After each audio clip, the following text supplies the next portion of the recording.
Nah, itu sering terjadi miscommunication walaupun kita sudah kasih yang namanya mood board. So, hal yang pertama yang sangat diperlukan untuk menyelesaikan ini adalah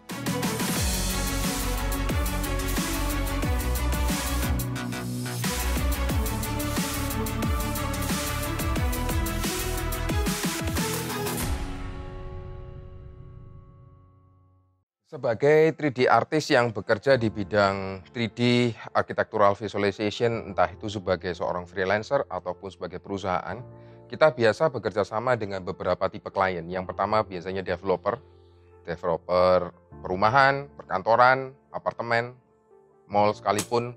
Dan yang kedua kita biasa juga bekerja dengan seorang desainer, entah itu interior designer ataupun arsitek.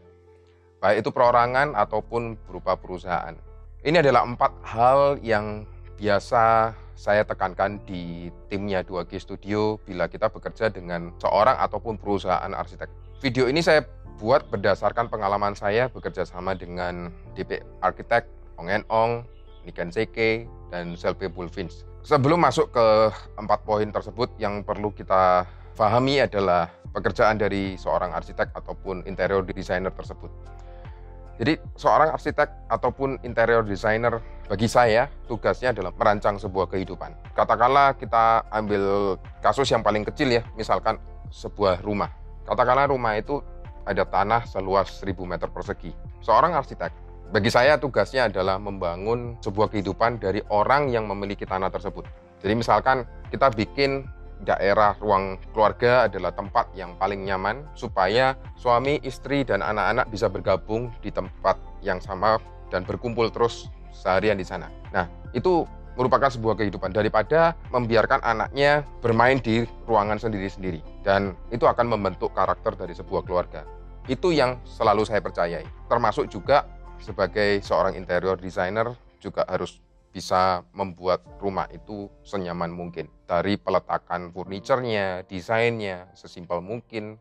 Atau ada beberapa orang yang lebih suka ukir-ukiran. Baik lagi tergantung dari karakter pemilik rumahnya. So, sekarang melihat tugas dari seorang arsitek ataupun interior designer, kita juga harus paham bahwa mengkomunikasikan desain mereka kepada klien ataupun potensial klien itu sangat penting. Jangan sampai terjadi yang namanya miscommunication, di mana miscommunication ini sangat bisa terjadi. Dan ini juga pengalaman saya pada saat saya bekerja sebagai interior designer and design and build sebelum saya masuk ke dunia 3D. Di sana pada saat itu saya hanya menggunakan SketchUp, kemudian bahkan sebelumnya saya cuma pakai Corel Draw, saya bikin pakai gambar perspektif. Jadi saya nekat pada saat itu, walaupun saya seorang lulusan teknik sipil, yang saya benar-benar nggak ngerti cara bikin perspektif ya, cuman belajar-belajar dari internet, pokoknya kelihatan wujudnya, yang penting presentasi. Dan itu sering terjadi miscommunication walaupun kita sudah kasih yang namanya mood board. Biasanya kan ada ya, kita kasih denah, kemudian kita kasih referensi, kira-kira ruangannya nanti seperti ini, ya kan? Kemudian lightingnya kurang lebih seperti ini, mood boardnya misalkan color scheme-nya nanti pakai kain seperti ini, kayunya warna ini, kemudian handle pintunya atau handle lemarinya itu nanti pakai material apa. Selalu kita lakukan, saya juga lakukan juga, tapi at the end of the day yang jadi masalah adalah kita harus lihat dulu apakah referensi yang kita pakai itu sudah sesuai dengan desain yang kita maui. Misalkan dindingnya hijau, lantainya parket. Mungkin kita bisa mendapatkan sebuah referensi image ya dari internet di mana dindingnya hijau, tapi lantai parketnya bisa beda warna nih, ya kan? Kalau nggak beda warna, bisa beda tekstur. Nah, klien adalah orang awam yang tidak terlalu mengerti masalah itu. Yang mereka ketahui adalah saya kepingin rumah yang nyaman. Well, most of them, they have their own business to think about. Jadi mereka hire arsitek ataupun interior design adalah untuk mempermudah ini ya, proses dalam mendesainnya dan untuk mendapatkan kehidupan yang lebih baik. Jadi pertanyaannya, apakah reference image ini bisa membantu? Jawabannya bisa. Tapi apakah juga bisa membuat sebuah miscommunication? Jawabannya iya. Lantai kayunya aja beda teksturnya ataupun warnanya, itu udah jadi masalah. Belum lagi nanti kita bicara ambient. Kalau misalkan kita kan sebagai interior designer dan arsitek, pasti tentu ada permainan lighting dong. Ya kan, misalkan pakai LED yang spot, yang benar-benar spot, ataupun yang bukaannya lebar, yang bentuknya seperti downlight. ya kan? Itu sangat pengaruh dengan ambient. Misalkan kita maunya downlight, tapi di foto spotlight. That is a big problem. That is another problem. Nah, sekarang misalkan katakanlah spotlight. Kita udah cari spotlight, tapi lantai kayunya karena beda warna aja, itu juga beda pendarannya segala macam, bouncingnya udah beda. Jadi otomatis it create problem di komunikasi dengan klien. Ini sudah berjalan cukup lama pada saat saya bekerja sebagai interior design and build. Jadi selalu ada bantah-bantahan dengan klien pada saat buat projectnya. Seperti itu. Kan susah juga ya kalau kita mengatakan, loh saya kan sudah katakan di awal presentasi saya bahwa ini gambar hanya sebagai bayangan aja. Yang betul adalah kuncinya adalah di contoh lantai yang saya bawakan dengan warna dinding yang sudah saya kasih lihat di color palette-nya. Kita kan udah setuju.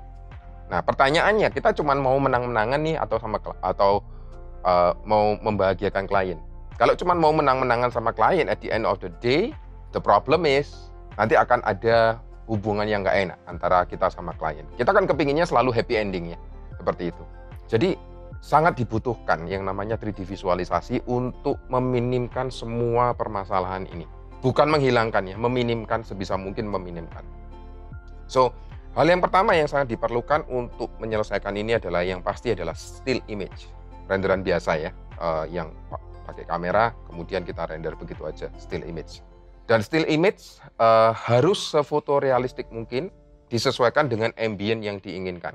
Bayangkan kalau misalkan kita bekerja dengan sebuah biro arsitek atau perusahaan arsitek yang besar, atau seorang arsitek yang punya nama besar udahan.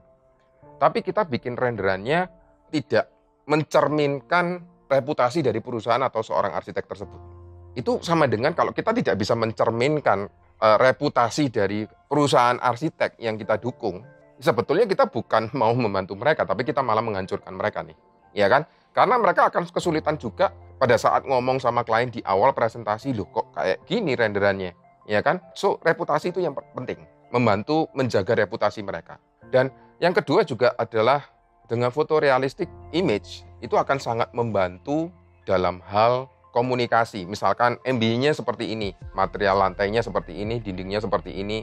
Kemudian misalkan kita ada permainan perforated wall atau permainan bata atau segala macamnya. Ya, kayak di Indo banyak juga yang desain-desain pakai botol bir seperti itu. Itu keren sekali gitu. Kalau sudah pakai kayak dinding bata yang lubang-lubang, kemudian ada permainan dengan botol-botol bir yang warnanya hijau, itu sudah pasti ada faktor ambient yang ingin didapat. Jadi fotorealistik itu adalah hal yang sangat penting untuk mengkomunikasikan desain dan ide dari seorang arsitek kepada kliennya. Itu sangat-sangat dibutuhkan. Please like this video, tekan tombol subscribe, dan tekan loncengnya supaya setiap kali kita upload video baru, Anda akan langsung dapat notifikasi di handphone Anda. Share it on your IG story dan follow account 2G Academy di Instagram. And I'll see you on the next video.